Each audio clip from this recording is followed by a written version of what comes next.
Olá, amigas e amigos, eu sou Daniel Lousada e este é o Subsolo. Chegamos à 19ª, o 19º episódio do Subsolo, direto do mítico Subsolo da Leonardo da Vinci, desde o centro do Rio de Janeiro para o mundo. Estamos aqui, como sempre, para discutir os problemas brasileiros e as questões do nosso tempo. Ao meu lado, eu tenho, como vocês sabem, Leonardo Cases. Boa noite, Leonardo Cases, ou bom dia, boa tarde para quem está nos assistindo. Boa noite, Daniel. Muito bom estar aqui, né? Acabou o carnaval, a gente está gravando hoje, né? Já acabou o carnaval no Rio de Janeiro, oficialmente, pelo menos. Mas o ano finalmente vai começar, mas pra gente já começou e começou muito bem, né? Já em 2025, já vieram aqui Rubens Casara, Anitta Prestes, não veio aqui fisicamente, né? O Subsolo foi até ela, né? Merecia essa honra, Sim. né? Na primeira gravação fora daqui da livraria com a grande Anitta Prestes. E Elias Jabbour, também recebemos aqui nessa mesa, né, no episódio número 18. Sim. Então, assim, né, começamos com tudo. E eu acho que irei aproveitar para agradecer a todo mundo que curtiu, compartilhou, espalhou a palavra do Subsolo por aí. Isso é fundamental para a gente continuar o nosso trabalho, para a gente, né, continuar a dar seguimento aqui, mais pessoas conheçam, cheguem nas entrevistas. As entrevistas estão disponíveis, né, todas que a gente fez no YouTube, na sua plataforma de áudio preferida, se você preferir ouvir o Subsolo lavando louça, arrumando a casa, também tem a possibilidade, não precisa ver a gente, você pode só ouvir a nossa voz, tá nas plataformas de áudio. Desde já, muitíssimo obrigado a todo mundo que acompanha a gente.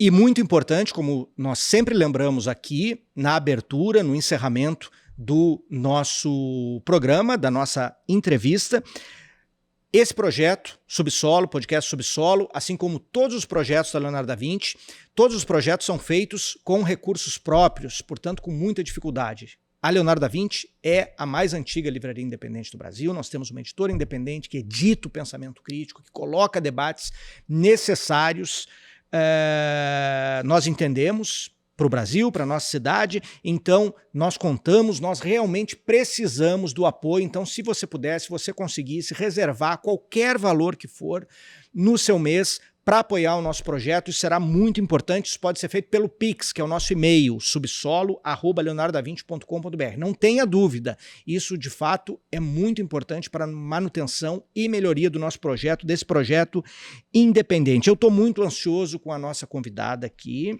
É uma convidada, pela primeira vez nós recebemos aqui uma artista plástica. Sim. E já disse que é uma artista, eu queria... Será que é o Romero Brito? Não, é uma artista. É uma artista plástica espetacular, uma grande figura. Quem é ela, Leonardo? Nossa convidada de hoje, ela é artista plástica formada pela Escola de Artes Visuais do Parque Lage. A sua obra explora a relação entre arte, ideologia e revolução, com foco na representação de corpos em fundos abstratos, buscando tensionar e provocar reflexão sobre a realidade social e política. Ficou bonito isso, hein? Para ela, a realidade é matéria-prima, mas ela se preocupa em não reproduzir simplesmente um alinhamento à ideologia dominante. Inclusive, esse é um assunto super importante aqui da nossa conversa de hoje, né? A ideologia burguesa. A presença de elementos como a violência em suas obras busca romper com a paralisia induzida pelo medo e impulsionar ações de ruptura. Ela foi uma das tradutoras de um livro fundamental, História da Arte e Luta de Classes, do historiador grego Nikos Hadjinikolaou, livro que foi publicado em 2024, no ano passado, pela Lavra Palavra. Marxista, ela é afiliada ao Partido Comunista Brasileiro Revolucionário, PCBR. Seja muito bem-vinda a este Subsolo, Gabriela Ferro. Obrigada, Leonardo. Obrigada, Daniel, pelo convite. Uma honra imensa estar aqui com vocês. Agradeço por isso. Prazer é tudo nosso. A honra é nossa, uma alegria te receber aqui. Uma pessoa, uma artista que a gente admira demais, que tem uma obra importante, uma obra que coloca questões importantes e que coloca questões contra a corrente, e isso tem tudo a ver com o Subsolo aqui, né? Com o pensamento que vem a partir do Subsolo e com a nossa linha de convidados. Então você já estava na nossa agenda já desde o início aí, então obrigado por ter aceitado o convite, ter vindo aqui hoje. E para mostrar aqui, este é o livro que a Gabriela é uma das tradutoras. A câmera está aqui, diretor? A Gabriela é uma das tradutoras, História da Arte e Luta de Classes, como o Leonardo falou, do Nikos Hadjinikolaou. É um livro que foi escrito em 73. 73, então aí já vão muitos anos, muitas décadas, né? 50 anos, né? Sim. 51 anos, né, de publicação do livro, um livro muito importante, né, que aborda a história da arte, né, de um ponto de vista marxista, de um ponto de vista crítico,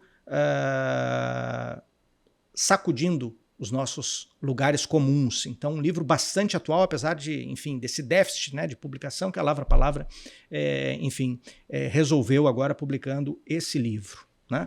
História da Arte e Luta de Classes. E também quero destacar, bati no microfone aqui, este nosso livro, que a nossa admiração pela Gabriela se traduz também nesse livro aqui, que não é dela, que é do Rodrigo de Sá Neto, o último livro da 20 Livros, que é o Partido da Fé Capitalista. E esta é uma pintura chamada Entre o Sagrado e o Profano, que a Gabriela nos deu a alegria de ceder para esse projeto aqui. Surpresa, deixa eu buscar aqui, vamos cortar assim, dessa forma improvisada. Eu tenho aqui o original.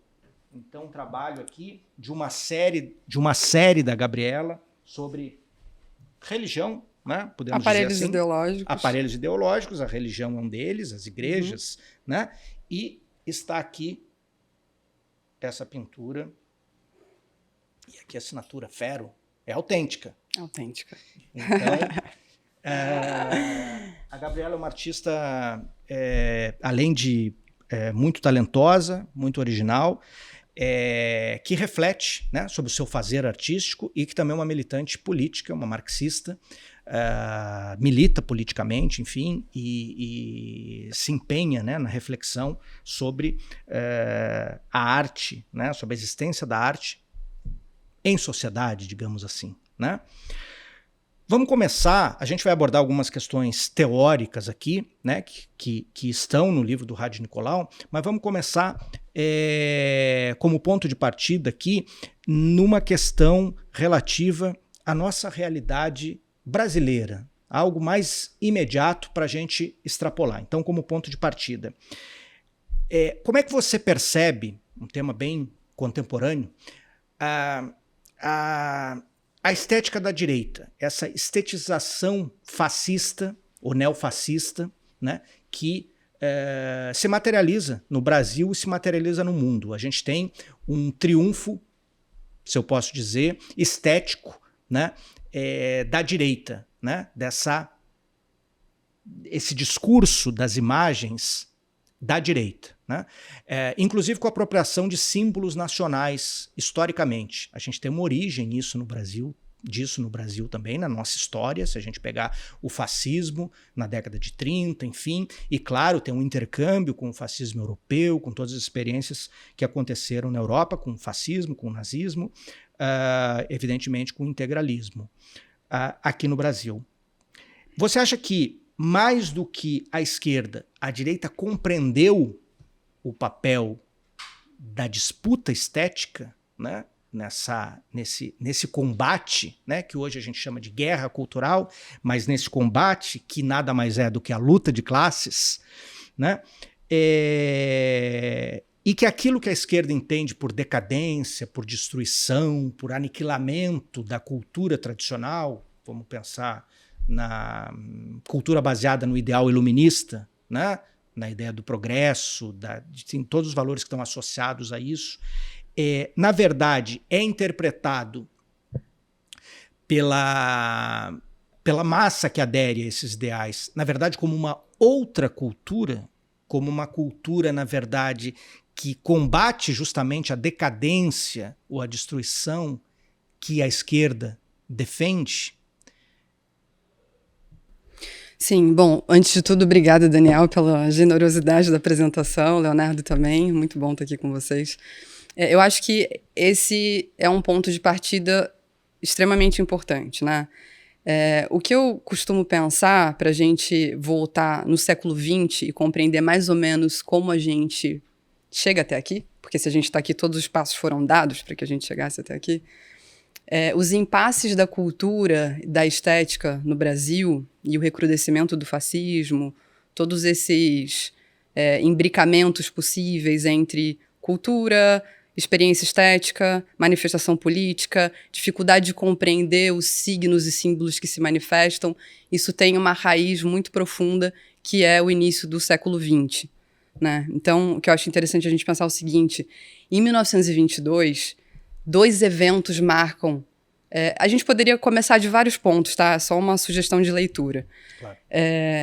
2 coisas importantes que acontecem são a fundação do Partido Comunista Brasileiro, em 1922, e a Semana da Arte Moderna, que também acontece no mesmo ano, né? São 2 eventos interessantes, porque um faz com que a gente possa, a partir dele, olhar para o modernismo no século XX, e o outro faz com que a gente possa olhar para a luta de classes, digamos assim, a partir do movimento comunista. Isso não significa dizer, claro, que antes de 1922 já não houvesse uma manifestação do que seria o modernismo. A gente tem eventos culturais acontecendo, a exposição da própria Anita Malfatti, que foi criticada pelo Monteiro Lobato, e toda aquela história que a gente conhece. E também antes de 1922 a gente já tinha movimentos expressivos, ou pouco menos expressivos, mas ainda assim um caldo ali de anarquistas e comunistas se organizando na década de 10, na década de 20. O próprio Astrogildo Pereira, que funda o PCB, ele já tinha ali a sua inserção em outros movimentos, né, antes do PCB. Bom, em 1922 a gente tem esses 2 eventos que vão, de alguma maneira, desencadear uma série de movimentos e manifestos culturais que são uma espécie de reação a eventos políticos, ou então desencadeadores de eventos políticos, dispositivos desencadeadores de outras texturas políticas no Brasil daquele tempo. Então, acho importante a gente começar olhando, por exemplo, 22, Semana da Arte Moderna. Em 1924, a gente já tem uma manifestação primeira do que seria o movimento antropofágico de 1928, é o Manifesto do Pau-Brasil, escrito pelo Oswald de Andrade, que já tem toda essa tentativa de conciliar o primitivo com o moderno. Então, era, em última instância, um movimento, a gente pode dizer, de bastante conciliação do que a gente teria vindo de fora e do que a gente poderia produzir internamente, né? Então, essa coisa canibalesca que vai se manifestar melhor ali na frente, de você devorar e vomitar a brasileira, né? Depois disso, em 25, a gente já tem um evento excepcional, que é o início da Coluna Prestes. De 25 a 27, isso ocorre. No meio da Coluna Prestes, em 1926, a gente tem uma manifestação desse cara, que era um poeta e que tinha participado da Semana de Arte Moderna de 22, chamado Plínio Salgado. Sim. Era um cara que estava olhando para todos esses acontecimentos e de alguma forma dizendo: isso não me interessa. Eu quero um movimento, eu quero um modernismo que seja mais nacionalista. E ele expressa isso no seu Manifesto Verde e Amarelo em 1926. Concomitante a isso, para sair um pouco do eixo sudeste, a gente tem no Recife também um movimento regionalista, ali na figura do Gilberto Freire, falando de, enfim, um outro tipo de conciliação também. Interessante que a gente repare, né, nesses movimentos sempre muito conciliatórios e uma tentativa de harmonizar, digamos, a mestiçagem e as múltiplas diferenças sociais, raciais que a gente tinha no Brasil, em conciliação com o que vinha de fora. O Gilberto Freire um pouco mais fechado para isso, mas ainda assim alguma coisa se manifestando fora de São Paulo. Bom, o Manifesto Verde e Amarelo do Plínio Salgado, é interessante que a gente repare, ele vai ser o embrião para o movimento integralista no começo da década de 30, certo? Em 1932, a gente tem a Ação Integralista Brasileira se arvorando como um movimento que vai arregimentar um número significativo de pessoas em muito pouco tempo. Então, isso já é, para mim, 30, a gente tem a Revolução, chamada Revolução de 30, e logo em seguida, esse grande marco, né, na década de 30 brasileira, que seria um movimento político que conseguiria se mostrar como o partido fascista, o maior partido fascista fora da Europa. Fora da mundo. Europa, com o maior número de filiados. Bom, o partido nazista também tinha o maior número de filiados fora da Alemanha, né? Aqui no Brasil. Exato. Então tinha uma grande aderência ao fascismo em geral, né? Exato. Agora, só um parêntese, e você está dando esse panorama ótimo. A década de 20, a gente abordou isso na entrevista com a Anitta, ela foi muito decisiva. Você tem eventos muito importantes para a formação do Brasil, que vão desembocar na década de 30, enfim, na própria Revolução de 30, mas todos é uma efervescência muito grande dentro daquele contexto, né, de apodrecimento da República Velha, mas culturalmente, politicamente, que vão desaguar depois na década de 30. Exato. Essa seria a primeira fase do modernismo, né, conhecida como fase heróica ou fase da destruição. E que é interessante também, essa destruição imanente que de alguma forma permanece, né? O que a gente está arvorando ali naquele começo de século e como esses problemas de alguma maneira vão encontrar com a gente mais tarde. A década de 30 já é expressiva nesse sentido. Porque, bom, a gente tem ali o movimento integralista com uma capacidade de arregimentação espetacular. Plínio está inspirado no fascismo italiano. Né? Vejam, é um poeta que já tinha se manifestado ali com o seu manifesto, com a sua crítica ao que o Oswald de Andrade, o Mário, a Tarsila estavam mais ou menos tentando conduzir, né, em termos de modernização. É importante que a gente pense também que esse início de modernização brasileira, ela não se dá de forma que o Brasil passe a ser um país de capitalismo central, né? Uma modernização que vai sair do colonialismo para uma condição de país dependente. Isso implica necessariamente um colonialismo cultural.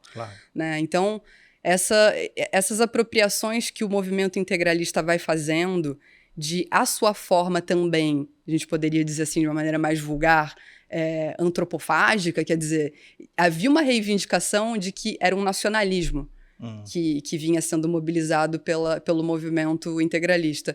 Em última instância, ele também estava inspirado no fascismo italiano. Ele estava, inclusive, preocupado em formar esse soldado integral, a uma estética que olhasse para o corpo, que olhasse para a capacidade do soldado de combater. Né? Existia esse olhar. Eu não vou discutir se o Sigma era atraente ou não, se, enfim, existia um apelo estético, mas esse é um assunto tanto quanto polêmico, mas eu acho que existia ali uma preocupação interessante sobre isso. Mas, vejam, o integralismo está, no limite, criando um departamento de milícias, né, no interior da ação integralista brasileira. Por que será que isso foi tão capaz de arregimentar em 5 anos mais de 1 milhão de brasileiros? Incluindo a milícia cultural. E você falou, o Plínio Salgado era um poeta, o fascismo italiano tem os seus poetas também. Então, essa coisa também de que às vezes se fala, não, é o culto simples da ignorância, não. Existe a cultura fascista. Claro, existe. E esse imbricamento super interessante dos poetas na guerra, né? O Plínio, ele tinha... ele teve ali a capacidade de apresentar alguns elementos, como a própria religião, como o próprio debate em torno da raça também, como alguma coisa sedutora para aquele povo que, por vezes, no PCB não encontrava essa abertura. A gente tem, inclusive, militantes que chegam na ação integralista brasileira e não são fascistas, né? Pouco tempo depois saem e vêm militar com a gente, inclusive. Existe esse movimento, né? É claro que isso não pode ser generalizado, porque o resultado disso, né, o trauma, ele se mostra aqui no século XXI. Mas, bom, por que eu estou falando isso? A década de 30, ela tem que ser olhada a partir dessa manifestação. Do ponto de vista do modernismo, essa segunda fase é conhecida como uma fase da consolidação. Eu acho que para a gente, até a partir da obra do Nikos Hadjianicolau, fazendo essa releitura, né, do que seriam essas ideologias, essas manifestações ali imanentes da década, é legal a gente se perguntar que consolidação é essa? É uma consolidação de alguma coisa que não só vem da década de 20 e se consolida ali, mas também alguma coisa que arvora naquele próprio momento histórico e que fica, que deságua no século XXI. Alguma coisa que não foi resolvida. Porque, vejam, em 34 tem a Batalha da Sé, a gente consegue fazer um movimento interessante dos comunistas colocarem, né, os integralistas para correr, a Revoada das Galinhas Verdes. Tem livro sobre isso, da editora Veneta. Livro importante, fica a dica. Fica a dica. Aqui tem todo o acervo que a gente precisa, né, da 20. Mas, bom, é um evento também excepcional, inclusive de confrontos, né, de militantes armados dos dois lados. Então, alguma coisa também nessa frente antifascista deve despertar nosso interesse do ponto de vista estético, apresentação desse movimento, porque, vejam, talvez uma deficiência que a gente tem, até dentro do próprio marxismo, é a compreensão do que seria essa estética. Né? A estética ela não é alguma coisa só ligada a uma obra, certo? A estética é tudo que pode ser sentido, tudo que pode ser percebido através dos sentidos, melhor dizendo. Então, um partido, ele se apresenta através de múltiplas manifestações estéticas também. Uma bandeira, um hino, uma linguagem, a gestualidade, uma gramática utilizada. Tudo isso constitui a apresentação de um movimento que tenta se ligar às massas e consegue mais ou menos se ligar às massas.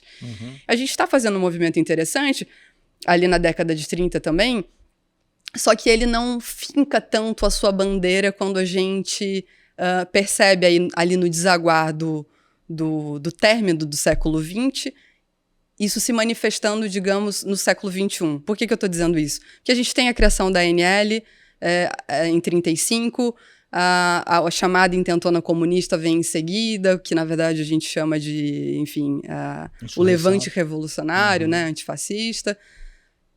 Instauração do Estado Novo, os partidos são colocados na ilegalidade. Ainda assim, uma coisa interessante de se pensar é que o Plínio sobrevive nessa caminhada. Ele vai agora criar uma organização chamada ABC, né, que é a Associação Brasileira de Cultura, se não me engano, que fica até 38 se manifestando como um movimento cultural, ou seja, de volta para a cultura, né, como essa manifestação, digamos que aparente, né, do que seria aquilo. E aí a intentona integralista em 1938, ela ocorre. Plínio vai, enfim, é exilado, vai para Portugal e tudo mais, mas essa pessoa volta, e esse movimento volta também quando a gente entra na terceira fase do modernismo e percebe a participação tanto de militares que constituíram um movimento integralista, quanto do próprio Plínio Salgado, que passa a apoiar o golpe de 64 e ali na arena, mais na frente, inclusive é eleito deputado federal, em algum momento, que eu não lembro. Né? Muitos intelectuais, juristas, fizeram parte da ação integralista. Exato. Foi um movimento Miguel Reale. Muito amplo, Miguel Reale. Se não estou enganado, o Abdias Nascimento fez parte da ação integralista. Ele fez por algum tempo. E por aí vai. Só lembrei de dois nomes aqui, mas enfim. É uma lista longa, né? Longa. Teve um poder de atração muito relevante naquele momento. Muita influência.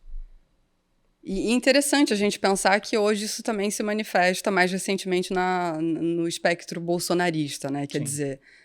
Como é que esse salto, assim, o que você vê desse período, as raízes estão aí, e esse triunfo, vou dizer entre aspas aqui, dessa estética, essa ao contrário, né, desse senso comum que diz que, enfim, que a esquerda, né, a gente vê, né, que a esquerda domina os aparelhos ideológicos, a esquerda domina as universidades, a indústria cultural, as novelas da Globo, etc, etc, e o Olavo de Carvalho disseminou isso de uma forma, né, conseguiu construir isso assim de uma forma bem organizada. Por que você enxerga as raízes estão aí? Houve esse intervalo, digamos, mas as raízes foram fincadas aí com bastante força. E como é que você entende essa estética hoje, né? Por que isso triunfou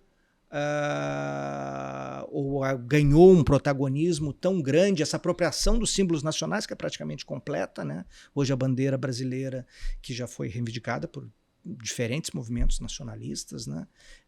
As cores verde e amarelo, enfim, ela foi, enfim, praticamente monopolizada pela direita política, pelo fascismo brasileiro, neofascismo, enfim, como cada um queira dizer. Como é que você entende essa transição? Há uma continuidade aí? Sim, sem dúvida. Eu acho que, inclusive, a obra do Nikos Adrianopulos, ela ajuda a gente a voltar também num ponto que é a importância de olhar para os aparelhos ideológicos de Estado como alguma coisa que também sobrevive. Quer dizer, essa foi uma elaboração do Althusser 3 anos antes do Nikos lançar esse texto, né, publicar o texto pela primeira vez. Tem o livro então, aqui também, tá? Tem o livro aqui, tem tudo na Da Vinci. Tá? Estamos bem servidos. Que é um livrinho pequenininho, dá para ler rápido. É um livro bom de ler. Ele tem, enfim, a sua imensa atualidade, inclusive. Muito. Mas vejam, o Age Nicolau, ele está, inclusive, escrevendo esse livro ali naquele caldo de discussões no marxismo que tinha sido afetado de alguma maneira pelo texto do Althusser. Foi muito polêmico o lançamento daquele texto. E o Age Nicolau, como um bom althuseriano, um marxista, um historiador da arte marxista althuseriano, vai olhar para aquilo e introduzir a questão da ideologia na sua elaboração, na sua crítica à história da arte burguesa e tudo mais. Por que eu estou falando isso? Porque, vejam, da mesma forma que hoje a extrema-direita consegue mobilizar esses conceitos, esses símbolos, esses signos nacionais muito adequados à vontade do capital e, de alguma maneira, aos seus interesses. A gente sabe que, enfim, a extrema-direita ela é financiada, em última instância, pelas classes dirigentes. Isso vem se manifestando no Brasil desde a década de 50, quando a Guerra Fria cultural se arvora, digamos assim, tem a criação da CIA em 1947 e uma série de interferências culturais na América Latina para tentar, de alguma maneira, manter esse povo adequado, aderido, subsumido culturalmente a questões estadunidenses, né, a manifestações culturais ali norte-americanas. Isso é algo também com a qual a gente lida pouco, né, no sentido de que, bom, esses aparelhos ideológicos são tão importantes que a própria CIA vem aqui para o Brasil em 1951, digamos, nem sempre uma manifestação direta a gente consegue fazer da CIA, mas ela tinha braços atuantes, né? Ela tinha organizações, ela estava muito próxima dessas, inclusive dessas frentes que a gente lida até hoje, com as quais a gente lida, a Fundação Ford, a Fundação Rockefeller, que está aí sempre atuando, né? As ONGs e tudo mais. Mas a gente consegue perceber muito, muito nitidamente uma tentativa já no início da década de 50, em 1951, de apresentar o expressionismo abstrato como uma manifestação. E aí eu vou privilegiar aqui a pintura, porque o Nikos também está fazendo isso no livro dele, e porque eu sou um pouco suspeita para falar como pintora. Mas é um ponto bem interessante de você olhar, olha, a primeira Bienal de São Paulo, ela vai dizer, o expressionismo abstrato é a arte mais alta do momento. A gente consegue se opor de uma maneira tão excepcional ao realismo socialista que a manifestação dessa prática ela é livre. É o indivíduo com ele mesmo. É ele e a tela. É o livre movimento. É um modelo ultra-liberal, né? Um movimento que vai colocar o Pollock como a figura, como a cara maior dessa manifestação, que não tem nenhum tipo de enrijecimento do realismo socialista, que está subsumido a uma demanda de um partido, é arte altamente instrumentalizada, né? Seria esse abstracionismo o caminho mais alto para se pensar a manifestação estética daquele momento. A gente não consegue pensar necessariamente que existe um movimento bem sucedido, digamos assim, dessa inserção, mas de qualquer maneira o abstracionismo ali na década de 60 é bastante pujante, né? A gente tem o concretismo, né? O concretismo. Então, vejam, tudo isso para dizer que por que será que o imperialismo está ali na década de 50 já olhando para a arte como um aparelho ideológico, através do qual ela pode fazer essa disputa cultural na América Latina, trazendo um modelo de manifestação estética, digamos que visual, aqui através da pintura, e tentando angariar movimentos e subjetivações que tivessem coadunadas com ela, ideologicamente coadunadas com ela, né? Quer dizer, é uma coisa que precisa ser visto, né? Precisa ser entendido como, inclusive, talvez uma das razões que trazem uma certa atrofia para como o movimento comunista vai lidar também com o golpe de 64, que chega na década de 60. Se a gente tem uma década de 50 muito pujante, de efervescência cultural e política, quer dizer, o PCB ali junto com os sindicatos, Petróleo é Nosso, conquista da fundação da Petrobras em 1953, um monte de greves gerais acontecendo, e a gente ali ainda na ilegalidade em 47, tudo isso vem se apresentando, a gente puxa uma greve geral com o golpe de Estado, e uma greve geral depois de um golpe de Estado, quer dizer, quais seriam esses elementos estéticos que, por um lado, conseguem arregimentar um grande número, um contingente absurdo de pessoas na década de 30, e eu sei que tem uma contextualização histórica importante, mas que a gente não consegue fazer na década de 50 diante de um golpe de Estado. Obviamente tem algumas hipóteses para isso, né? A gente tem o 20º Congresso do Partido Comunista da União Soviética, ali em 56 falando de uma certa moderação, os crimes de Stalin, Khrushchev fazendo observações a respeito, né, de uma via mais moderada. O 5º Congresso do PCB também, em 1960, sinaliza isso, certo? Vamos pela via pacífica, a revolução será feita pela via pacífica. Talvez tudo isso tenha um impacto, mas são talvez pontos insuficientes, né, para a gente analisar os avanços e as atrofias do movimento comunista ao longo do século e como a gente entende isso hoje também. Porque quando a gente fala de manifestação estética, de experiência estética no século XXI, me parece que é alguma coisa que a direita conseguiu cooptar, ela teve a sabedoria de fazê-lo, e a esquerda ela lida como ainda uma espécie de destruição da cultura, né? Como se a apropriação desses signos fossem puramente uma destruição da cultura, um desinteresse pela cultura. E acho que reduzir... A direita é muito interessada pela cultura. Na verdade, eu ia falar assim, né, que a esquerda, né, hoje, né, no século XXI, ela assume uma postura quase restauradora, em vez da postura revolucionária, porque ela fica defendendo uma tradição, né, uma tradição do pensamento, nós estamos destruindo as coisas assim, como se, na verdade, tudo fosse ótimo nesse mundo anterior, e aí, na verdade, quando a direita vem atropelando tudo, é um impulso de assim, conservador, no fim das contas, né? Uma coisa de manter de pé o que estava antes, e não, é claro que, enfim, a gente pode pensar em vários tensionamentos em relação a isso, mas eu acho que é interessante, assim, acho que puxando aqui a questão da história da arte no Brasil, né? Que eu acho, você falou, né? O concretismo e como é que isso vai tendo ecos, assim. Eu acho interessante a gente fazer esse cruzamento, que acho que você já começou a pontuar, mas eu queria que você reforçasse. Como é que a gente consegue ver esse cruzamento entre a arte brasileira e essa subjetividade, e essa formação de uma subjetividade? Como é que a gente vê ao longo, né, no tempo, assim, né? A gente vai até a gente trazer, enfim, para o contemporâneo, assim.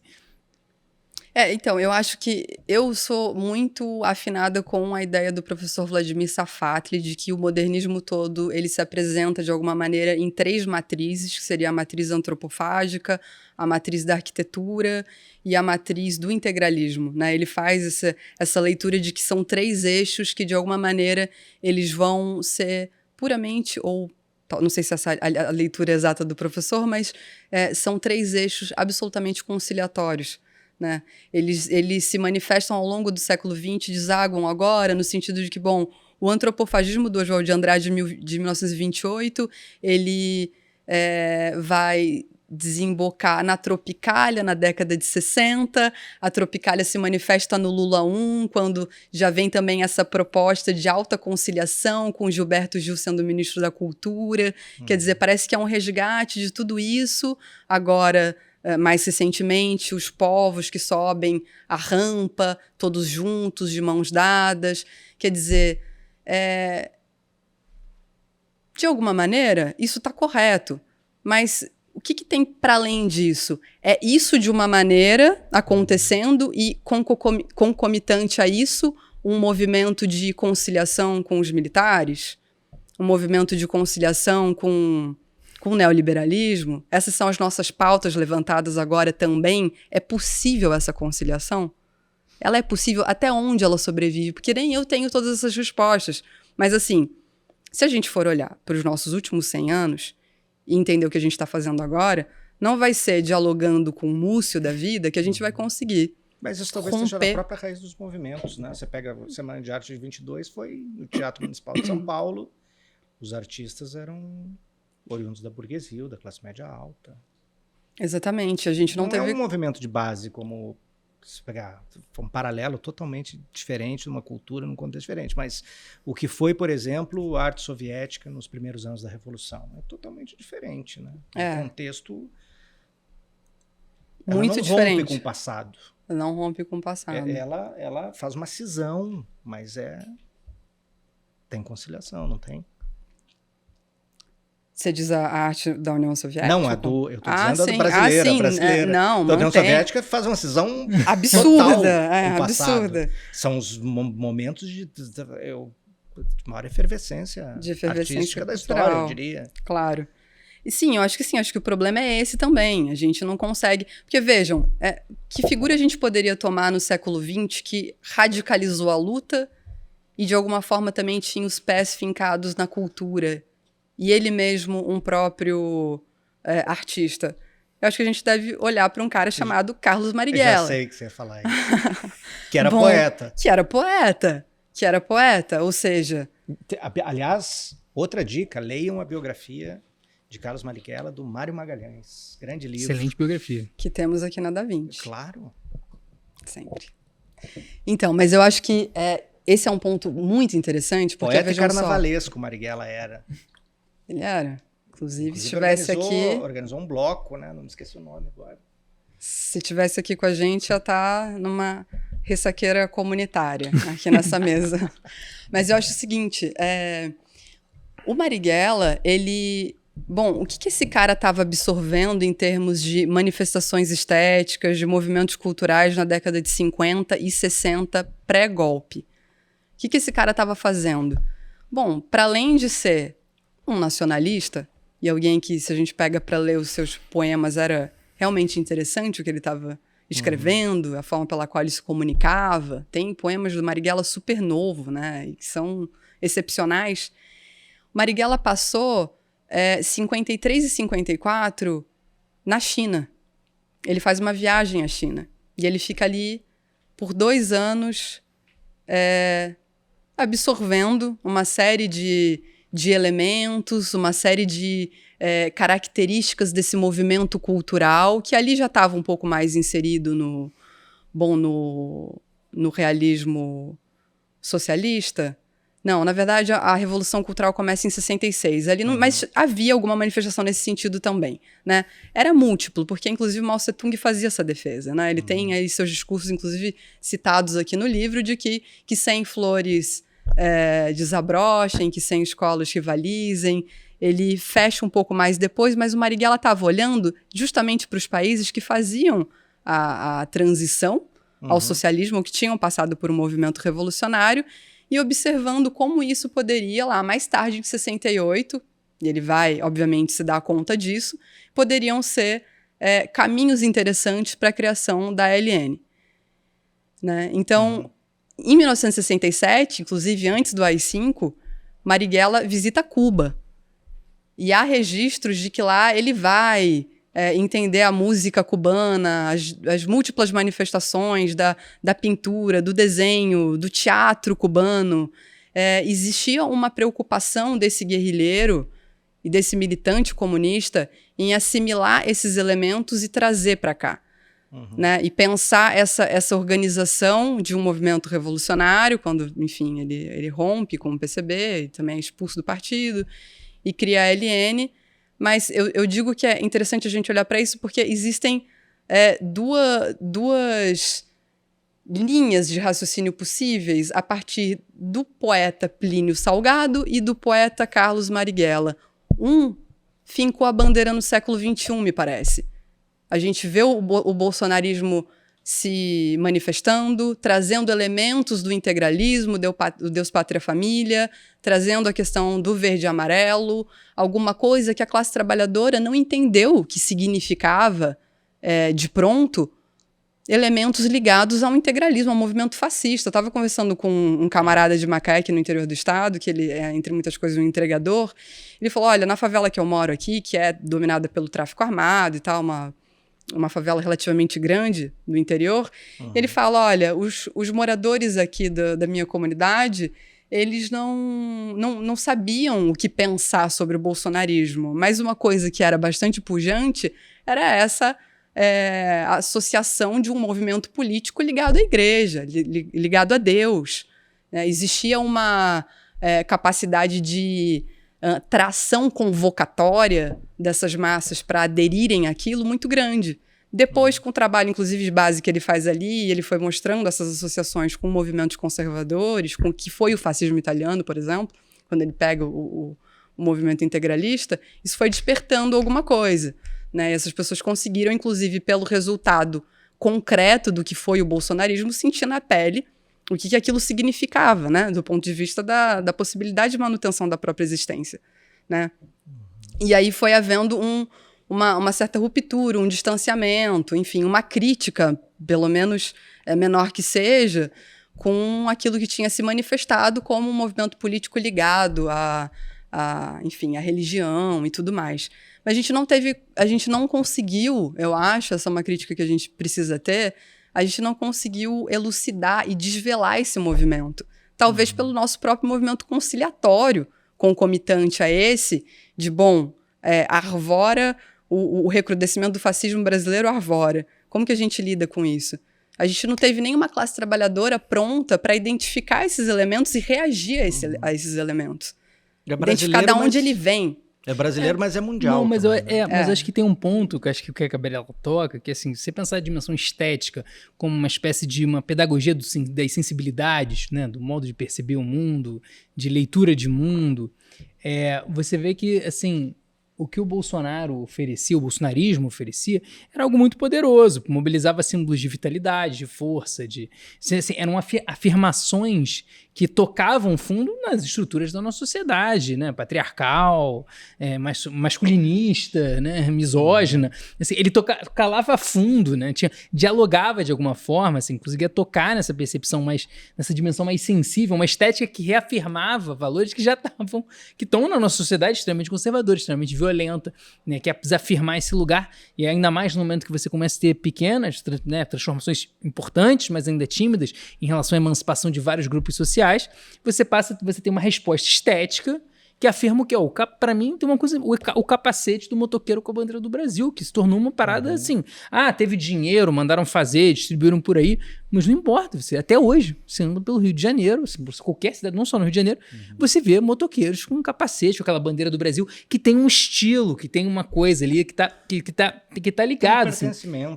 Que ele conseguiu produzir isso. Por outro lado, como é que não se produziu nada? Assim, ou pelo menos assim, o que se produz do outro lado se desmancha, parece que muito fácil, né?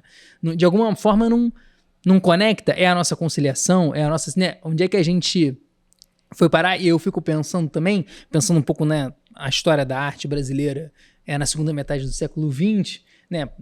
Posso falar, e a Gabriela vai me corrigir aqui se eu estiver errado, mas assim, as artes plásticas brasileiras, elas são especialmente elitistas. Se você pensar nas diferentes manifestações artísticas que você tem no Brasil, por exemplo, o teatro tem experiência de teatro popular, você tem muitas experiências muito relevantes. A música, então, nem se fala. Você vai, assim, do hip hop, você tem 1 milhão de formas e expressões artísticas que dialogam e penetram muito mais, mas as artes visuais me parecem, assim, e aí quem já teve a oportunidade de ir numa feira de arte, numa coisa assim, é uma das coisas mais elitistas que existem, e ao mesmo tempo eu acho que a gente fica um pouco perdido no sentido, assim, de que parece que isso é só coisa a gente também, em alguma medida, foi entregue para esse. Assim, é um campo que eles também não tem nem concorrência, né?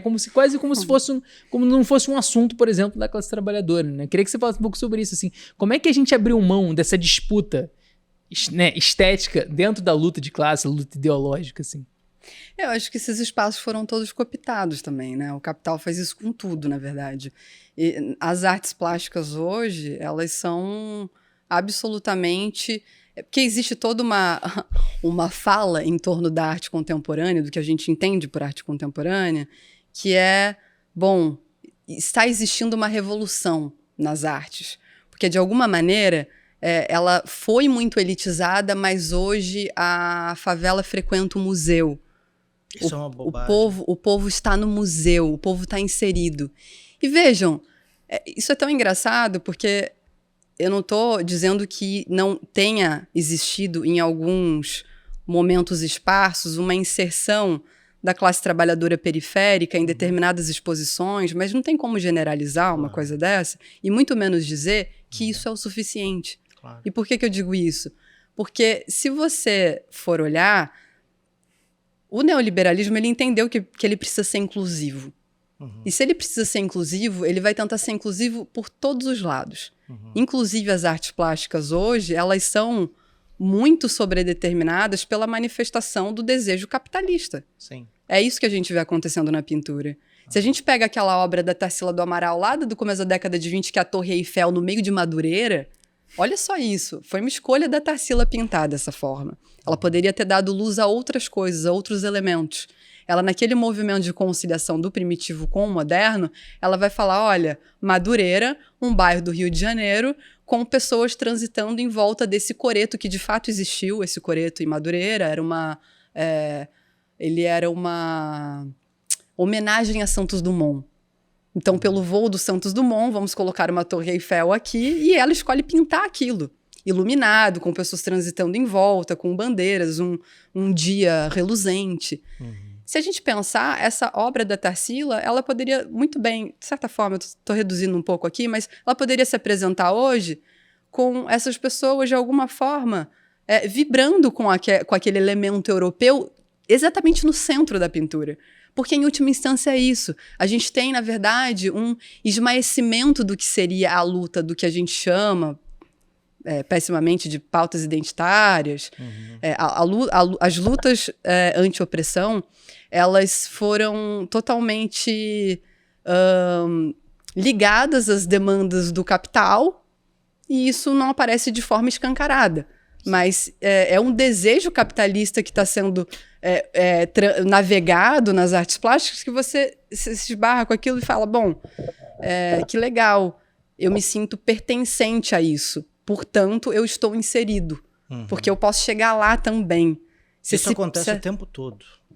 O tempo inteiro. Posso fazer uma parte muito interessante que você lembrou disso? Eu não tinha feito, não tinha sacado, se você não tinha essa referência.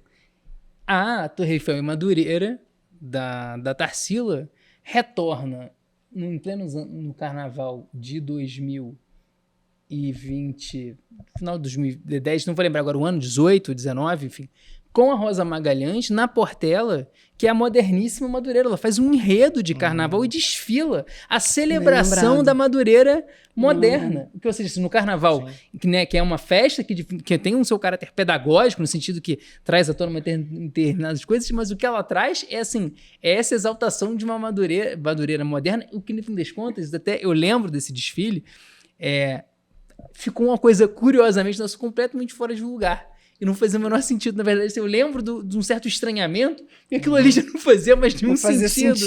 E aí, trazido para agora, assim, tentar. Era isso, mas acho que, de novo, é um esforço de conciliação. Sim. É um esforço, assim, e você vê como é que o passado vai retornando.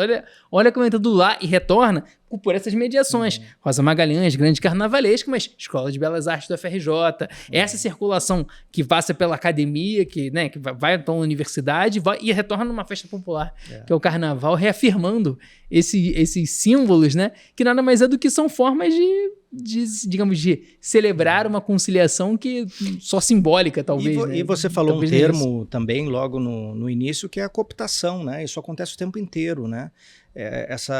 Você vê, por exemplo, no hip hop muito isso, né? Essa ideologia, essa ideia, né, melhor dizendo, da favela venceu e etc. Agora, a estrutura continua intocada e são políticas também e esses símbolos também são muito frágeis, eles são muito fáceis de serem destruídos, né? Você vê agora nos Estados Unidos com Trump, como, por exemplo, as políticas inclusivas foram banidas de várias das empresas, das big techs, etc., porque, enfim, não são mais necessários ou não são úteis, né, politicamente, e um alinhamento, enfim, com a estratégia dos Estados Unidos.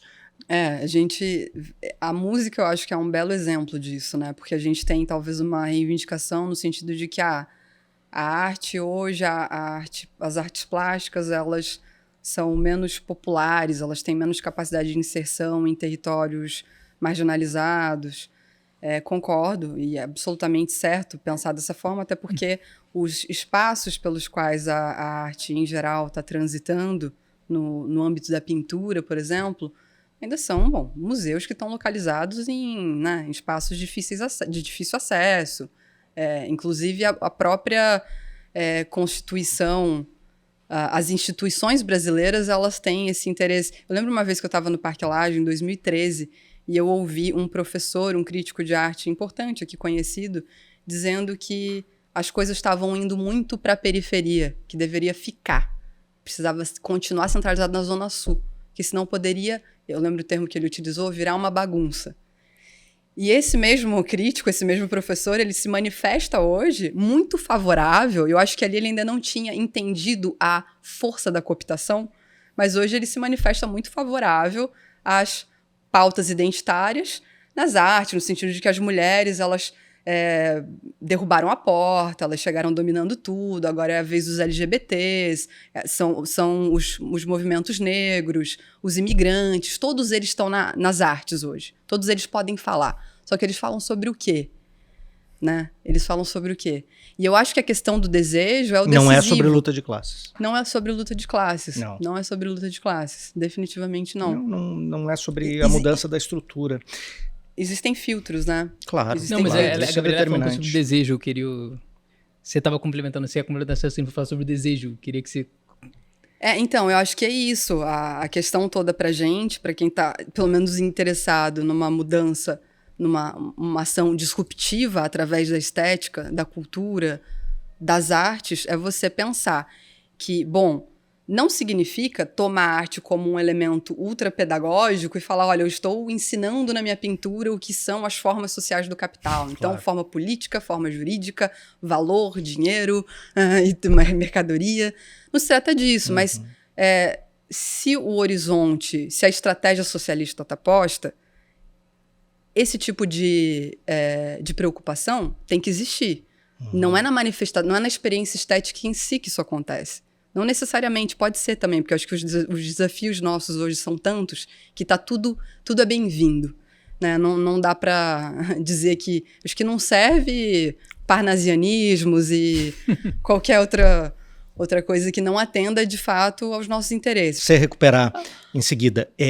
Você falou um termo aqui que é super importante, né? E que andou proscrito, né? Durante bastante tempo, que foi o termo imperialismo, né? Recentemente até Alexandre de Moraes falou isso, que é surreal, né? Mas enfim, para chamar para nossa conjuntura, mas imperialismo nunca deixou de existir, atuando fortemente, enfim, sobre os países dependentes e neocolonizados, né? Nós lançamos aqui em 2022 um livro da Juliane Furno, que aliás será traduzido agora para o inglês e para o espanhol, terá edições em primeira mão essa informação, Imperialismo, uma Introdução Econômica, que é um livro bastante útil, bastante didático, né, como entrada, né, no tema do imperialismo. Tem os livros do Samir Amin, que a própria Lavra Palavra está editando, enfim, outros livros. Mas isso continua bastante atual. E outra coisa que continua bastante atual, e acho que já citei aqui, o Warren Buffett, né, investidor americano, disse, tem uma frase muito bonita, né, muito sincera, né, que a luta de classes existe e nós estamos ganhando. Então, luta de classes também é um termo que precisa ser resgatado, sem pudor, sem medo, enfim, a gente está falando aqui. Mas quero te fazer duas questões quanto a isso, né, especificamente quanto à inserção aí no nosso tema, né, mais direta, que é a formação política do artista, né? Você falou que a arte não precisa e não deve ser pedagógica. A gente tem exemplos históricos, enfim, das limitações, dos dogmatismos a que leva um determinado enquadramento, né, numa determinada doutrina rígida, enfim, supostamente para corresponder a objetivos de Estado, objetivos, enfim, socialistas, como foi o próprio realismo socialista, com consequências ruins, né, para o desenvolvimento da arte e do artista, da liberdade artística, né, se a gente pode dizer assim. Mas qual é o papel, né, do artista revolucionário, né? O que é ser um artista revolucionário? Então é uma pergunta simples, né? No contexto do Capital. Mas indo para um tema, né, que o Rádio Nicolau, que é o centro, né, na verdade, né, do livro, que é a crítica, né, quer dizer, a crítica é essa história da arte, ou a arte tradicional. O que é arte tradicional? É essa dos grandes artistas, das biografias, do indivíduo, desse indivíduo que ascende, né, com a burguesia, né? Então, é a sua individualidade, a sua inspiração, o seu talento, as suas motivações biográficas, psicológicas, etc, etc, etc. Mas o essencial, do ponto de vista da crítica, e é isso que o Rádio Nicolau e a sua fala vai ao encontro disso, é que essa arte burguesa é absolutamente atravessada pela luta de classes. A psicologia do indivíduo, a prática do indivíduo, a biografia do indivíduo e, evidentemente, o produto da arte dele. Como ser um artista revolucionário, um artista crítico, melhor dizendo, como ser um artista crítico, é o seu caso, inserida nesse sistema que é um sistema burguês, de arte burguesa, nesse contexto de validação, inclusive, de oportunidades e de chamamentos de cooptação, né, muito fortes, que estão aí presentes no circuito de artes, no mercado, nos leilões, etc, etc. Qual o caminho possível para manter a consciência crítica nesse contexto? Bom, uma ótima pergunta, Daniel. Eu acho que, bom, primeiro, para o artista ele conseguir, ou pelo produtor de imagens, de música, do teatro, do cinema, para também fazer um reposicionamento do termo que o Rádio Nicolau trata, artista com aspas, o texto inteiro, praticamente. Né? Então ele também rejeita esse nome. Mas eu acho que para a gente se manter num posicionamento comprometido, digamos assim, com a nossa estratégia, né, a nossa estratégia política, eu acho que o artista precisa estar engajado politicamente, ele precisa estar organizado politicamente. Isso não acontece hoje. Uma coisa interessante, tem um texto do Althusser de 1968 que ele vai falar sobre Brecht e Marx. Ele faz uma aproximação do teatro revolucionário do Brecht com a revolução feita pelo Marx na filosofia, dizendo que o caminho deles foi muito parecido. Brecht olhou para a tese 11 do Marx, falou, isso vai me guiar, né, nessa revolução teatral, eu vou fazer eu vou manter as regras do teatro, porque são regras que fazem do teatro o teatro, mas eu vou revolucionar esse espaço a partir dessa filosofia que me guia. O Althusser vai fazer uma crítica dizendo que Brecht foi excepcional nessa sua mudança das práticas teatrais, porque a política era alguma coisa encoberta pelo teatro.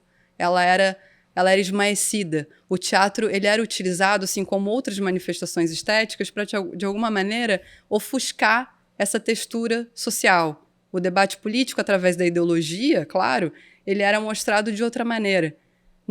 A questão toda de o artista é super engajado, nosso tempo é marcado por isso, pelo trabalho político, porque andar é político, comer é político, acordar é político. Então, existe esse decreto hoje, né, de que tudo é político. É uma forma, inclusive, da gente preencher uma lacuna que falta, dizendo que, não, a política está preenchida. Ela está preenchida nas artes. Só que se a gente for deslocar essa crítica do Althusser para hoje, a gente poderia dizer, olha, esse esmaecimento continua. Porque não adianta nada a gente dizer que as chamadas para as exposições, para as peças, para as manifestações culturais do nosso tempo, elas carregam o político de forma muito explícita, né? O artista engajado, o artista que fala sobre o seu lugar, o seu ponto de partida, o seu lugar de fala, as suas lutas pessoais. E o que significa isso em última instância, se a gente não consegue mexer estruturalmente, nem do ponto de vista crítico, quanto mais de uma prática. Do indivíduo. Justamente. De indivíduos isolados. E é isso que ela falou, é fantástico. Acho que é isso, essa coisa né? Tudo é político, nada é político. Nada é político. Inclusive, o escanteamento dos artistas que se manifestam de forma mais disruptiva, uma coisa absurda é a gente não ter artistas criticando o genocídio do povo palestino. Por que isso acontece? Vejam, há artistas criticando. Claro. Há artistas criticando. Mas a gente não vê isso se manifestando em espaços hegemônicos. A gente não vê isso se manifestando nisso que a gente entende, para usar um termo da Aude Kerros, que é uma crítica de arte francesa, ela é pintora também, ela faz uma substituição muito interessante, quer dizer, arte contemporânea não, arte financiarizada. Esse é o espaço. Esse é o espaço que a gente tende a achar até hoje, por isso que esse livro é importante, porque ele foi escrito em 73 e a gente ainda esbarra com esses problemas. Quer dizer, esse espaço de alta circulação, de uma capacidade infinita de adequação do que está sendo produzido hoje a esses espaços monopolizados, ele é só uma arte financiarizada. Então, o artista, por vezes eu estou conversando com a juventude, eu vejo essa reivindicação do tipo, como eu faço para entrar numa galeria, eu quero expor em museus, eu preciso estar inserido nesses espaços. Isso é parte da nossa luta, mas não é a luta central. A gente não vai conseguir romper barreiras estruturais inseridos apenas nesses espaços que têm dono, como o Safatli fala, né? A gente vive num tempo de alta monopolização desses espaços. Esses espaços têm dono, eles não são nossos. Eu vejo isso até muito, onde a gente atua, né? Eu vejo isso muito no mercado editorial, onde você tem determinados modismos, determinadas linhas, e inclusive financiamentos com eventuais patrocínios de alguns países e de escritórios ou de fundações, etc., só para determinadas linhas de livro, né? Se publica a mesma coisa, que é, na verdade, o produto do liberalismo estadunidense, por exemplo, grosso modo, ou europeu, ocidentalizado. Então, outras linhas, não é o caso da Lavra-Palavra, de outras editoras, enfim, mas eu estou falando como tendência principal. Agora, só para complementar, eu acho que você falou uma coisa, entre tantas outras aí, essenciais, que é você vê como você fala na arte financiarizada, esse mito de que a subjetividade do artista, ainda mais verdadeiro hoje, mas, enfim, acho que no contexto da dominação burguesa, né? Que a subjetividade do artista está livre para se manifestar sobre o capitalismo. E que, eu nem vou falar em socialismo, eu vou falar na alternativa ao capitalismo, seja qual for, mas é o socialismo, evidente, ou as suas variações, enfim, necessariamente o artista está enquadrado por um dogmatismo, a sua liberdade criativa, a sua vontade individual, a sua subjetividade é podada. É um mito, porque quando você fala que você não consegue expor, talvez a natureza das suas obras, se elas não versarem sobre um determinado tema, o seu lugar, a sua... etc., você não consegue existir financeiramente, né? Enfim, você não consegue expor, você não consegue validar a sua obra, você não consegue um público. Então, a gente vê que é aquela liberdade falaciosa, como tantas vezes a gente constata. Exatamente. É como se a gente pudesse dizer que existe indivíduo livre numa sociedade não livre, né? O que é um erro já tremendo. Quer dizer, que liberdade a gente tem para produzir alguma coisa no capitalismo? Isso é absolutamente questionável. A gente né? tem um exemplo excelente que é o próprio livro do Nikos Radničoloau, que sai agora pela Lavra-Palavra, num projeto totalmente independente. Então, 50 anos depois que foi publicado, uma edição brasileira, né, traduzida, não, claro, outras obras traduziu português de Portugal, circulou no Brasil, mas uma edição brasileira do livro, que chega quase mais de 50 anos depois, você vê como é que essas barreiras de entrada do mercado, e aí, seja o mercado editorial, o mercado de arte, já se coloca, e eu acho que aí coloca também, eu queria perguntar para a Gabriela, então, se o mercado, né, institucionalizado, né, da arte financiarizada que existe, ele tem todas essas barreiras, essas conformações, ele exige enquadramentos para que você consiga ir vencendo os diversos camadas e filtros e barreiras que ele coloca. Nós deveríamos pensar em construir espaços para a arte em outros lugares, porque eu acho que fica um pouco nisso, assim, né? Agora todo mundo, né, pode ir no museu, consegue ir no museu. Quantos museus tem? 3. No Rio de Janeiro, né? Pegar o Museu de Arte do Rio, você tem o MAN, o Centro Cultural Banco do Brasil tem umas exposições, você vai ter espaços menores, assim, grandes, assim, que fazem coisas que explodiram tipo, exposições grandes, midiáticas, conseguem atrair uma atenção, botar fila na porta e tal. Não, sem educação prévia, né? Educação... Não, mas eu tô dizendo assim, a própria necessidade de você construir espaços para circulação de trabalhos. Como é que você vê isso? Assim, o que você pode falar da sua experiência sobre a construção desses espaços? Eu imagino que eles já existam também, uma coisa também, às vezes, é a nossa... Só que, obviamente, eles vão ter muito mais dificuldade de alcançar visibilidade, então aqui também é uma oportunidade de dar visibilidade a quem tá nesse ralo aí, quem tá, né, construindo, esses espaços alternativos. Uhum. Então, até para pegar esse gancho da arte financiarizada, é interessante a gente pensar que muitos mercados existem. A arte financiarizada, ela é muito condutora do capital, porque quem está ali dominando, né, patrocinando, financiando... Vejam, desde o final da década de 70 isso começa a acontecer. Né, porque a gente tem a crise da valorização do valor, fim do sistema de Bretton Woods, a gente tem choques do petróleo, políticas neoliberais como uma forma de reagir à crise, aumento do setor financeiro, e isso vai desaguar nas artes. O mercado de arte vai se consolidando. E depois... aquela história toda que vem na década de 80, né? Margaret Thatcher com Não Há Alternativa, Fukuyama, fim da história, depois queda do Muro de Berlim. Tudo isso vai forjando uma ideologia estética também dentro desse mercado que vai se consolidando, muito adequado a isso. É só você querer, é só você se inserir, é só você estar adequado ao desejo do capital, que em última instância... é aquela manutenção do que te aniquila e do que aniquila os seus, que você vai vencer. Eu sempre tenho essa imagem na cabeça, de uma espécie de palco montado num campo de extermínio. Alguns sobem. E você se sente satisfeito porque subiu e porque você pode puxar alguns com você nesse palco muito pequeno. Sim. Uma boa imagem. É um palco minúsculo. Não cabe todo mundo e nem há espaço para a construção de múltiplos palcos que vão fazer todo mundo subir e ter luz. Né? E agirem e se manifestarem sob os holofotes do capital. Sim. Isso é falso. Isso é o neoliberalismo, né? É o neoliberalismo. Imagem. É assim, ó, é isso, é ruim, mas é isso. E você pode, talvez, passar no funil. Passar no funil, porque é engraçado isso, eles oferecem as brechas para as manifestações disruptivas. Como se, bom, olha, vem por aqui, você vai atravessar alguma coisa, você vai superar alguma coisa fazendo isso. Isso na linguagem é muito patente, né? Para você ver a vulgarização de termos, né? Agora tudo é revolucionário também, né? Tudo. Assim como tudo é incrível, né? Acabaram determinadas palavras, assim, descarnaram as palavras, mas é revolucionário, e por aí vai, coisas parecidas. E, na verdade, a gente não vê revolução nenhuma, né? É falso, né? É falso. Eles entendem, porque existe uma demanda social que, por vezes, ela vai se manifestando de forma mais pujante, a luta de classes existe, ela é o motor da história, e a arte, ela é também uma dimensão da luta de classes.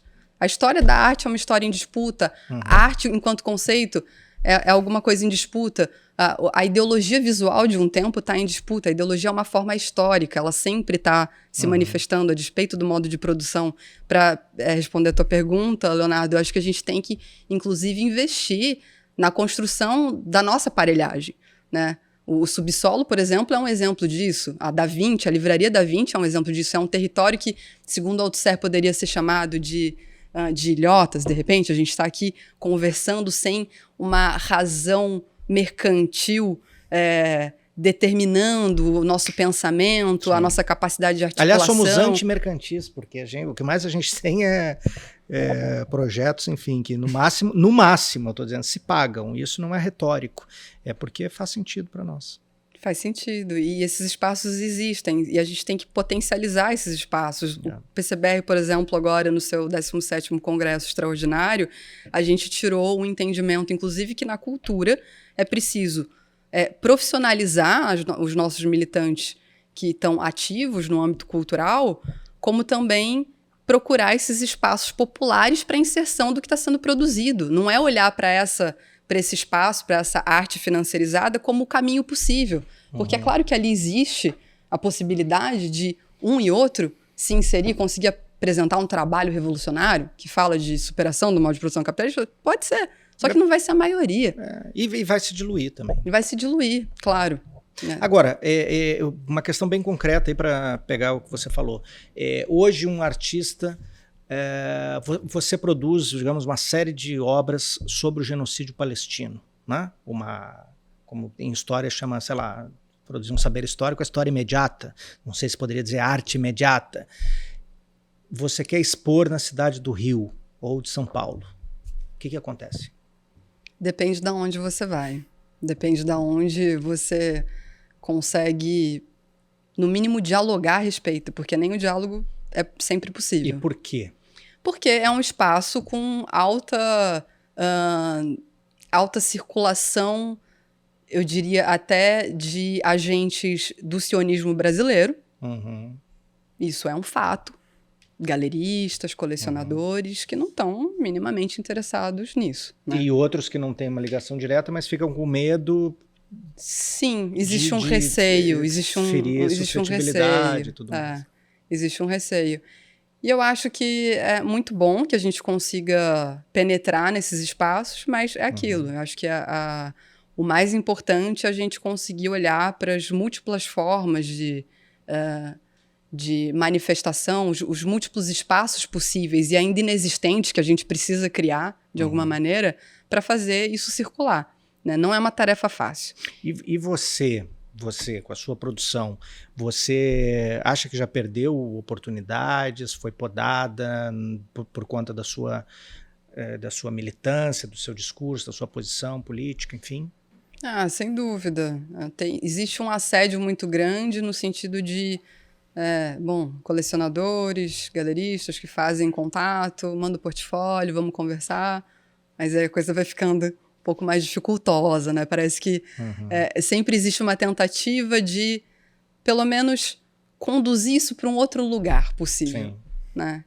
E aí, é claro, para quem vive disso, por isso que a conciliação ela é um baita problema, porque só de você existir como um trabalhador da cultura e atuar nesses espaços, você já concilia demais. Você concilia o tamanho de uma obra, você concilia o material, você por vezes está... Enfim, tem uma série de coisas que você precisa estar aderindo, né, para conseguir participar de uma exposição, mas é aquela máxima do Lenin também. Flexibilidade tática e firmeza nos princípios. Claro. Então, assim... É importante dizer que o artista come. Exato. O artista não doa obras, assim como, por exemplo, o livreiro também não é, né? Porque muita gente quer doação. A gente vive disso, a gente paga as contas e o artista entrega também. Pessoas, no caso da 20, né? Sim, e o artista também, né? Claro. Então porque eu acho que essa coisa vem um pouco dessa coisa da lógica da arte financeirizada, né? Que é quase como se o artista, assim, essa ideia do gênio da criação individual, isso é tão valorizado como se o artista se não tivesse algo de transacional ali, né? Alguém que trabalha, que na verdade perde o caráter do trabalho que tem na obra, né? Trabalho enquanto, né, tempo, investimento, material, técnica, Sim. Experimentação, carregando aquilo ali. Estudo. Fica uma coisa quase que assim, isso é dissociado, porque quando entra na circulação financeira, ele já está, muitas vezes a obra também está dissociada da sua produção, da sua forma de produção, no contexto onde ela foi inserida. E na verdade é um pouco uma tendência que assim, né, a obra, na verdade, quanto mais ela puder circular e se for menos enraizada, é melhor também. Né? Eu lembro um pouco de uma discussão, fazendo um paralelo com a arquitetura, por exemplo, né? O Pedro Fiore Arantes tem um livro sobre que é a arquitetura na era digital financeira, que ele vai analisar todas as questões desses grandes obras, desses museus, era o Guggenheim de Bilbao, que na verdade assim, são coisas, são fronteiras da reprodução do capital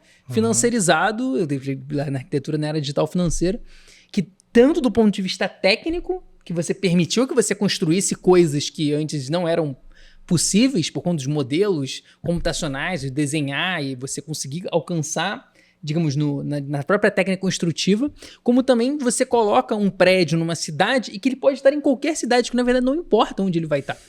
Assim, essa é uma coisa assim, porque é na lógica do capital, assim, não importa se é no Rio de Janeiro, se é em Bilbao, se é em Sydney, na Austrália, não importa. E, inclusive, aí ele vai mostrando como são os mesmos arquitetos, os mesmos escritórios que monopolizam essa onda e formam isso. Eu consigo fazer um paralelo muito claro, que na verdade também é isso, né? A arte, digamos, domesticada pela financiarização, ela é boa se ela for capaz de circular na mão de um colecionador do Emirado, de um sheik árabe, de um galerista em Nova York, ou de um milionário no Leblon, assim, na verdade, ela não já não tem assim, ela em si já está dizendo muito pouco, né, porque vira também uma coisa meio, que a obra de arte, ela tá sendo esvaziada daquilo que ela poderia ter de potência, de transformação sensível, de experiência estética, daquilo que entendemos como experiência estética, como algo transformador. Que você vai ver um negócio, vê uma obra de arte, vê um negócio, e você sai transformado de alguma medida por aquilo, mobilizado, seus afetos são mobilizados. Assim, então eu lembrei um pouco dessa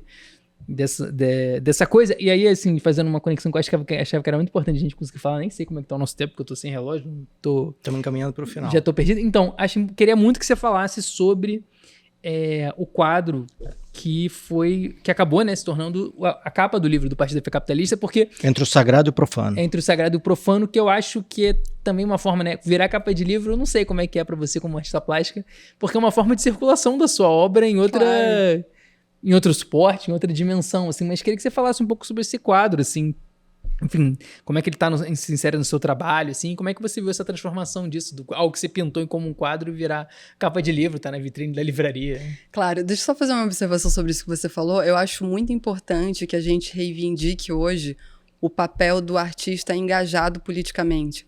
Porque se a gente tem realmente uma autonomia relativa da obra e ela vai circular a despeito da nossa vontade, a despeito do direcionamento que a gente conseguir dar para ela, existe ainda uma necessidade, até pela própria personificação do artista, como aquela figura que fez, que criou, e por vezes o espectador vai procurar saber a bula da obra, o entendimento maior a respeito daquilo a partir de quem a fez. É importante que exista uma firmeza nesse posicionamento. A gente não vê isso acontecendo e é muito preocupante, viu, Leonardo? Porque, por exemplo, uma coisa legal da gente mencionar aqui nesse podcast é o desdobramento do Ainda Estou Aqui, né? O filme. Bom, a gente saiu vitorioso de um Oscar, né? Filme vencedor do filme melhor filme internacional, mas me frustra um pouco, ou bastante, que, bom, a gente consiga esse título, a gente consiga esse avanço para o cinema brasileiro, uma coisa bastante interessante, mas, em última instância, a Fernanda Torres, que virou essa figura, né, representante quase do filme, é a protagonista da obra, quando ela vai falar sobre a dimensão política de um filme que aborda uma questão da ditadura militar, ela vai dizer que é pela democracia e que talvez para ela seja mais interessante que a gente vá ao centro. Que ela gostaria que a gente fosse mais ao centro. Eu acho que esse tipo de coisa tem que ser levado... Como se a gente estivesse na esquerda. Como se a gente estivesse na esquerda e como se o centro não fosse a própria parte constitutiva do fascismo brasileiro. Evidente. Que é absolutamente avessa Eu não vi essa declaração, proposta mas do é uma filme. declaração totalmente equivocada, né? Assim, de uma desconexão com a vida do povo, a vida brasileira. Pois é. Então, é importante que a gente valorize... Isso é um ponto fraco do filme. Existe um certo escanteamento da própria vida política do Rubens Paiva. Totalmente, da que era um Eunice. nacionalista. Agora tem circulado os textos dele, né? Ele teve um mandato curto, mas enfim, os textos dele no golpe de 64, no pré-golpe, são textos nacionalistas, anti-imperialistas, né? Tudo isso foi, enfim, um ponto bem fraco. Enfim, tem muitos méritos também, né, de trazer determinadas discussões, mas, de fato, você vê as limitações claras, né? Limitações claras. Uma obra que tem muitos méritos, né? Mas... que acabou suscitando um debate sobre anistia, reacendeu um debate, né? A opinião pública está, de alguma maneira, discutindo isso, é claro que com suas limitações, né, em termos sociais e tal, mas poderia ser... Um camarada meu usou um termo muito bom, ele disse, é um filme sobre drama familiar, mais do que sobre a ditadura brasileira, né? Essa é uma camada do filme que fica muito mais explicitada. E ditadura quase como uma coisa abstrata, né? Assim como a democracia é tratada de maneira abstrata, né? Porque, enfim, a gente sabe que na vida real a gente não tem democracia, as pessoas não participam de instâncias de fato que as representem, né? Ditadura quase como algo, né? né, nebuloso, porque você não vê a ditadura muito, né? A gente sabe porque a gente já tem todo o instrumental. Mas, enfim, é interessante esse ponto. Interessante. E respondendo sobre o livro, eu fico muito honrada com esse tipo de trabalho. Para mim, em termos de satisfação pessoal, é muito mais gratificante eu ver essas peças ligadas a obras críticas, né? A um texto como o texto do Rodrigo de Sá, que é fundamental, leiam, inclusive, né? O Partido da Fé Capitalista, uma obra excepcional. E eu acho que a gente tem que estar olhando a gente precisa estar sempre aberto a esses espaços, né? Porque a arte financiarizada, para quem se insere um pouco nesse lugar, existe um certo esmaecimento, né? Desses outros espaços possíveis de circulação. Não seja uma capista, não contribua com projetos como tais e quais, porque isso pode desvalorizar o trabalho. Sim. Tem uma espécie de, né? Isso a gente vive. Uma ideologia tem. Absolutamente... E tem em todos os campos, no mercado editorial também tem. Isso não importa. Não importa. Ficou linda a capa e... ficou maravilhosa. Eu queria pedir uma pra Gabriela, vou colocar, acho que eu vou colocar ela numa furada aí, mas eu vou colocar mesmo assim. Eu queria que você falasse de outros artistas, além de você, claro, que quem tá ouvindo a gente pode buscar os seus trabalhos por aí. Claro. Eu queria que você falasse de outros artistas brasileiros que tem um trabalho que você acha que merece ser conhecido, visto por mais gente. No fim das contas, esse espaço também é um espaço de difusão, né? Que assim, a gente entende que isso é muito importante, né? Que a gente carece desse espaço, então fica aí microfone aberto para você. Só os que você gosta, a gente não quer fazer corte aqui enfim, tem as nossas piadinhas aqui, às vezes infames, mas enfim, sem graça, mas a gente não quer fazer corte, então não precisa claro. falar de quem você não queira. Tudo bem. Na verdade, eu vou indicar ótimos artistas que estão atuando em diversos espaços, né, da produção cultural. Aqui no Rio, eu acho que Marcelo Monteiro, um escultor absolutamente impressionante, alguém para ser visto, tá aí nas redes sociais, é só digitar Marcelo Monteiro, Rio. A gente pode também deixar, de repente, esses links para acesso, sim, vamos né? deixar. Jefferson Medeiros, um outro escultor aqui de São Gonçalo. Gabriela Marinho, também da escultura, uma artista de São Gonçalo também, excepcional. Na pintura tem o Felipe Carnaúba, que é um camarada meu, também aqui do Rio, pintor crítico, anticapitalista, engajado. Eu diria também que vale muito a pena citar o Eduardo Berliner. Berliner. Eu gosto dele. Ele, para mim, é um dos maiores pintores do mundo. Eu tive a oportunidade de ver bastante ele é do pintura. Rio? Ele é do Rio. Ele é do Rio. Ele é muito bom, esse cara. Ele é muito bom e eu acho que ele também é uma coisa... E ele é novo. Ele é novo. E ele trata a pintura, do ponto de vista da fatura, técnica, é excepcional. O cara é um grande pintor. Ele não tem uma pegada muito... que a gente poderia dizer política, ele não tem uma proposta de engajamento, alguma coisa que vá criticar a sociedade, ele está ali no mundo com as suas fantasias, com as suas formas de... como é que eu posso dizer? Ele está muito preocupado em trazer confrontos das formas que habitam o seu espaço cotidiano, digamos assim.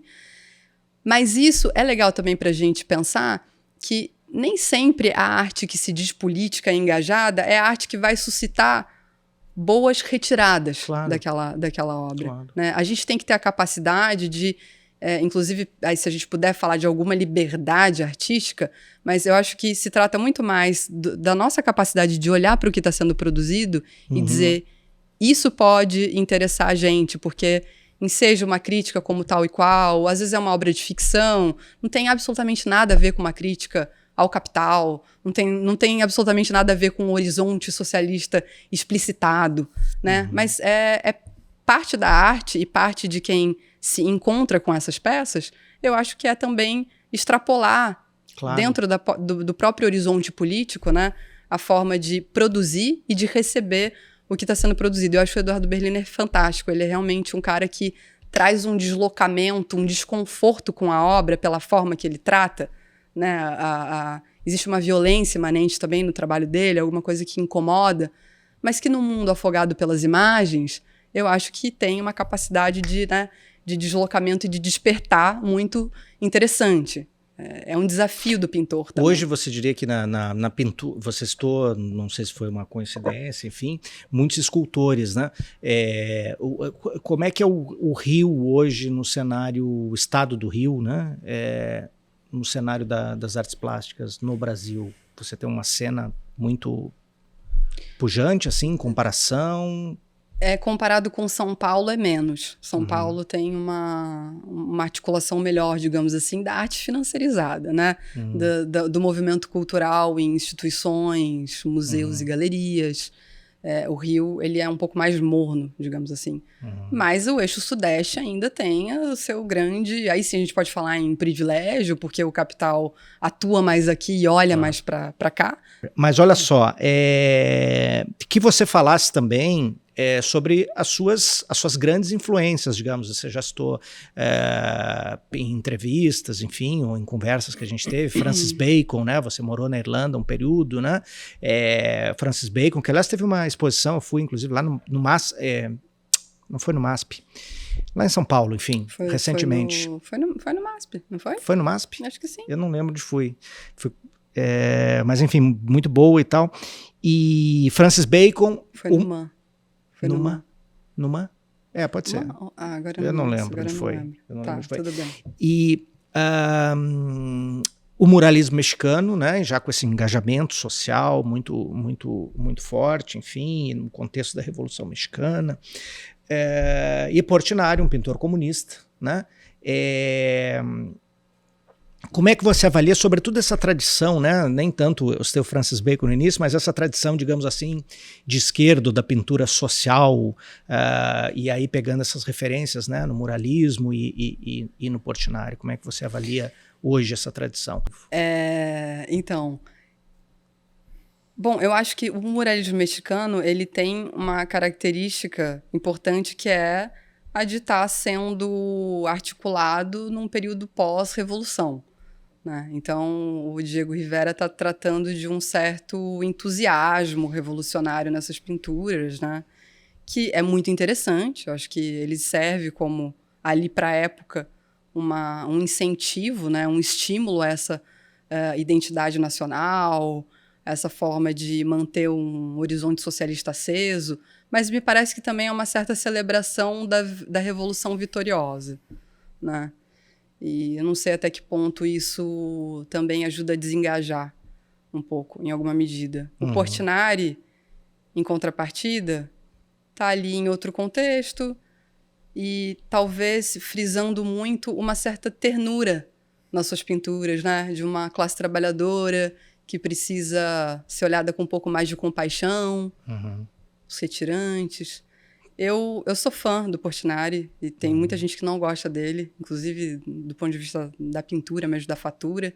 Eu sou grande admiradora. O que é, desculpa ignorar, fatura?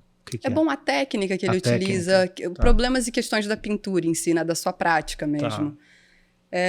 No entanto, eu acho que os nossos desafios hoje no capitalismo pós-fordista são outros, né?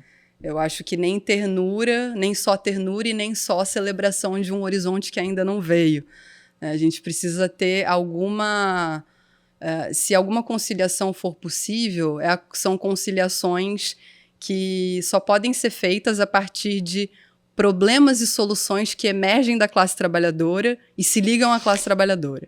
Mas, te interrompendo, mas como é que isso está presente na tua pintura? Eu falo porque eu vejo uma presença. Por exemplo, você tem muitas pinturas em grandes dimensões. Isso tem a ver com o muralismo mexicano, tem a ver com uma... como é que o povo brasileiro está, de alguma forma, na tua pintura? Como é que isso foi filtrado? Claro, com outra chave aí, mas isso está ou não existe? Eu tenho... Na verdade, eu não consigo olhar e dizer que eu estou retratando o povo brasileiro apenas, tão somente isso. Né? Eu acho que tem uma questão de uma violência aparente na pintura, com corpos decepados, que se manifesta na verdade, muito mais na intenção de causar um certo deslocamento mesmo desse lugar da pura identificação com a obra. Eu acho que a arte ela não pode se tratar só disso, né? Como a gente olhou, por exemplo, para o modernismo, em alguma medida se tratava disso, né? Da aproximação com a classe trabalhadora no sentido de que ela vai se ver ali. Na medida em que ela se vê ali, como o Althusser também está falando ali no livro sobre o teatro de Brecht, Brecht fala, o teatro não é para o trabalhador chegar aqui e falar muito bem, eu me identifico com essa peça, eu me vejo nessa apresentação. Porque o que gera? Qual é o possível engajamento político desse espectador na medida em que ele se vê numa peça teatral, ele se vê identificado naquilo e sem nenhum deslocamento do seu ponto de vista, um deslocamento político a partir do encontro com essa experiência estética.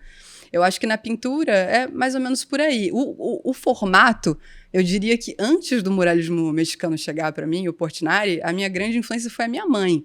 Eu sou filha de artista plástica e minha mãe levava grandes compensados para o ateliê, ela pintava em formatos enormes e aquilo, de certa forma, era muito fascinante para mim, né? Eu cresci num ateliê de pintura, então antes, eu sempre falo isso, antes de Portinari, antes do muralismo mexicano, havia Neide Rodrigues, que é a minha mãe, pintora, professora de pintura, que me ensinou tudo que sei, basicamente.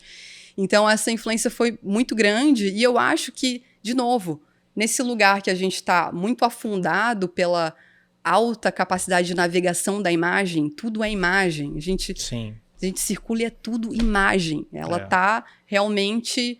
com o avanço da tecnologia, a nossa capacidade de reprodução da imagem em alta velocidade, da nossa capacidade, inclusive, de alteração dessa imagem e produção de múltiplas imagens a partir de uma. Como que você consegue atravessar um trabalhador, uma trabalhadora, com uma pintura, né, que realmente possa se tornar uma pausa, porque a pintura tem isso, né? Você precisa parar diante dela. É diferente da música que você vai escutando. A pintura, você precisa se encontrar e o tempo dela é diferente. Que você se encontra com a obra, você nem sabe por onde o espectador vai começar a olhar. Ela não tem um ponto de partida, ela não tem um fim. Ela não tem esse fio da meada. Você não sabe o que vai acontecer. Então, para isso, trazer o espectador para dentro e chocar, de alguma forma, deslocá-lo, é muito difícil. Eu não tenho uma resposta para isso, mas a forma pela qual eu tenho pensado é justamente através de um processo de desidentificação. Um processo de desidentificação do espectador com o trabalho, que talvez, e assim espero, o que eu tenho tentado pesquisar e trabalhar é isso, que nesse processo de, enfim... estranhamento com a coisa, com o objeto, essa identificação possa vir depois. Não é alguma coisa imediata, não é através dessa aparência, né? E isso pode se manifestar de diversas formas, né? Eu acho que a mutilação, a violência, essa coisa que falta, acabam sendo críticas, pessoalmente, um pouco filosóficas também, né? Desse fazer artístico, mas também eu acho que uma dimensão da violência que ela é imanente na sociedade. Ela é um ponto, eu acho que fulcral, inclusive, para a gente conseguir pensar o próprio desenvolvimento estético das organizações que se manifestam no nosso tempo histórico. Eu acho que falta um pouco de apelo nesse sentido também. Eu sei que isso é polêmico, tem gente que discorda. Mas eu acho que a violência ela não pode ser monopolizada, e ela é no nosso tempo. Né? A violência não pode ser um monopólio do Estado nem das classes dirigentes. Então, eu acho que esse é um processo de identificação que pode vir a ser, no sentido de que a classe trabalhadora ela é atravessada pela violência do outro. Mas não é um desafio simbolizar isso na arte, nas artes plásticas, essa violência e a sua obra especificamente, né? Onde a violência, como você falou, está super presente, né? Numa época em que a ideologia burguesa potencializa a violência ao último estágio, transformando a violência numa mercadoria, numa produtora de mercadorias.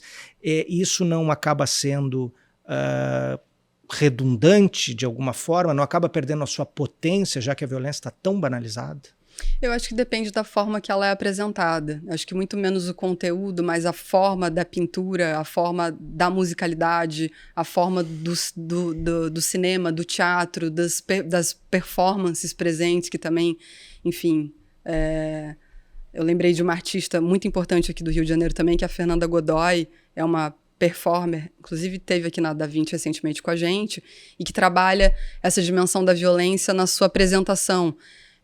A violência, ela é interessante ao capital na medida em que ele possa fazer uma ligação direta disso em benefício dele mesmo, né? Aí sim eu acho que a identificação de uma peça enquanto uma mercadoria com alta capacidade de coadunação com as classes dirigentes, ela é vista, ela é ok. Mas depende da forma que você trata. Se você está abordando, por exemplo, o genocídio do povo periférico brasileiro, o genocídio do povo palestino, e trazendo isso através de uma inversão dos polos, quer dizer, não é o povo sendo violentado, mas é o povo que violenta à sua maneira, eu acho que isso tem um outro tipo de aceitação, que na verdade é uma não aceitação, e isso é bom. Tá aí o desafio também do produtor de imagens, né? Porque na medida em que ele é escanteado de alguma maneira pelos espaços hegemônicos, ele deve tomar isso como um bom sinal, né? Eu acho que esse é uma boa bússola pra gente, pra gente seguir, né? Pra gente utilizar como orientadora. Leonardo, mais alguma questão? Não, eu queria dizer, pô, achei muito bom. Acho que essa ideia da desidentificação é muito interessante, assim, né? Eu acho que, de fato, a gente perdeu muito isso, né? As pessoas, muitas vezes, assim, vejo isso na literatura, assim, já teve reportagens sobre isso, as pessoas estão buscando conforto, as pessoas querem um acolhimento, e assim... Um lugar quentinho. E assim, na verdade, a arte é você sair transformado, né? A experiência estética, né, ela impacta quando você lembra daquele filme, a primeira vez que você viu um filme e você saiu do cinema com a cabeça totalmente virada, quando você ouviu uma música, quando você foi numa exposição, e aquilo ali atravessou você de alguma forma que você já sai dali outro. Você já não, claro, né, não é assim também um portal, mas são pequenas travessias, né? A transformação ela se faz de pequenas travessias que a gente precisa fazer. E eu acho que... Pessoalmente, acho que me preocupa muito essa negligência da questão estética, assim, do papel que a experiência estética tem em processos de transformação social. E que, assim, ela pode ser, né, ela pode produzir muita identificação, e uma identificação que vai pedir conformismo, que vai dizer que tá tudo, que é isso aí, que é limitador, que é o que a gente pode ter, que, né, se contenta com isso aí. Olha só, agora eu tô me vendo ali, tô me vendo ali. E, né, acho que esse negócio do Brecht maravilhoso, assim, você falou. Então, acho que muitas discussões, muitas coisas, assim, a gente não é a primeira vez que a gente faz uma entrevista sobre artes, enfim, artes plásticas, assim, não é exatamente, né, a nossa praia. Mas não me surpreendeu, porque a Gabriela é brilhante. Não, assim, e não é exatamente, né, a nossa praia, assim, né, nós não somos, assim, dois super entendidos. Não, na verdade, do assunto. Temos uma ignorância enciclopédica. Exatamente. E aí eu acho que, nossa, levantou muitas questões aqui, muitos cortes. Muitos cortes. Muito bom. Mas uma sessão, porque aqui, como eu te falei, a gravação é ao vivo, quer dizer, é gravado, mas é ao vivo. A gente não tem edição nenhuma, a não ser que, sei lá, quebra aqui a xícara e tal. Então, tem uma sessão aqui que ela funciona como uma loteria. Às vezes ela tem, às vezes não tem. E isso é proposital, a gente não quer fazer uma estrutura absolutamente rígida, até porque a gente não seguiu a ordem das perguntas, misturamos, etc., na conversa, e você também abriu outros pontos. Mas hoje eu acho que a gente merece ter essa sessão, então a gente não combinou com você 3 livros que você indica para os nossos ouvintes, espectadores, sobre arte, história da arte, não valendo o do Nikos Radnicolau, para a gente ter mais amplitude, esse já está plenamente indicado. Então, para, digamos assim, para a educação estética dos nossos... Pode ser texto? Pode ser texto. Pode? Também, claro. 3 indicações. 3 indicações. História da arte, eu vou permanecer com a indicação do Nikos Radnicolau, porque é o melhor livro sobre história da arte que a gente tem no mercado. Tá. 3 textos sobre arte ou sobre estética, muito importante. Primeiro, Sobre Brecht e Marx, do Louis Althusser, tem disponível na internet. O segundo do Althusser também. Só para fazer um diálogo aqui com o nosso althusseriano historiador da arte, Adil Nicolau, que é o Sobre Conhecimento da Arte. Também está disponível em PDF. E um terceiro livro que eu acho fantástico, inclusive tive a oportunidade de ter a assinatura do autor aqui na Leonardo da Vinci há pouco tempo, que é o Em Um com o Impulso, do professor Vladimir Safatli. Sim, é uma tríade, na verdade, né? Esse primeiro livro já foi lançado, que é a Experiência Estética e Emancipação Social. Vale demais a leitura, um livro que também abre vários portais, um fomento ao pensamento crítico. Eu acho que é uma contribuição maravilhosa e, na expectativa também, a gente deve ficar para as duas publicações que vêm a seguir. A segunda, inclusive, vai tratar do que a gente conversou aqui sobre o modernismo brasileiro. Dele. Então, do Safatli. A segunda edição vai tratar especificamente sobre isso. Deve ser pela editora Autêntica, né? Acredito que sim. Que esse é da Autêntica. Acho que a Gabriela deu uma dica aí pro nosso editor, Daniel Lousada, que os textos do Althusser sobre arte aí, estão ficando aí para você fazer uma coletânea. Esses textos do Althusser são acessíveis ou são muito herméticos? Esses eu não li. Não, são textos muito, muito gostosos de serem lidos, na verdade. Eles são... é uma discussão do Althusser com o André Daspre, ele tem um fio da meada, a forma pela qual ele mobiliza os conceitos é bem interessante. Sobre Brecht e Marx mais ainda, porque ele está falando do teatro revolucionário do Brecht, tem toda uma ligação ali com a revolução feita pelo Marx na filosofia, ele vai aproximando os dois de maneira muito sensível. Inclusive, o Sobre Conhecimento da Arte foi traduzido pelo Reginaldo Gomes, que é o meu camarada que trabalhou na tradução adaptada do História da Arte e Luta de Classes. Legal. Então, os dois estão disponíveis e acho que a gente tem que olhar também para uma possível publicação desses textos aqui pela Da Vinci futuramente. Essa grande corporação. Aliás, Brecht, que entra em domínio público em 2027, né? Também fica uma dica para nós mesmos aqui, mas precisamos de um tradutor de alemão. Brecht, enfim, além das peças, tem diário, tem, enfim, textos avulsos dele muito importantes e, de fato, um artista e um homem do nosso tempo, né? Extraordinário. É isso, Leonardo. É isso, queria aproveitar, agradecer demais a Gabriela pela presença aqui, foi uma conversa extraordinária sobre arte, que acho que abre uma série de reflexões muito importantes para todo mundo que gosta de arte e quer pensar essa relação entre arte política, entre estética e ação política. Acho que são muitas questões realmente muito profundas, assim, disparadoras, assim, acho que né, abre-se muitos diálogos possíveis e acho que é muito bom quando a gente consegue fazer. Nosso objetivo aqui é abrir discussões. A conversa não acaba aqui nessa mesa, ela começa aqui, né? A gente só está dando um pontapé inicial.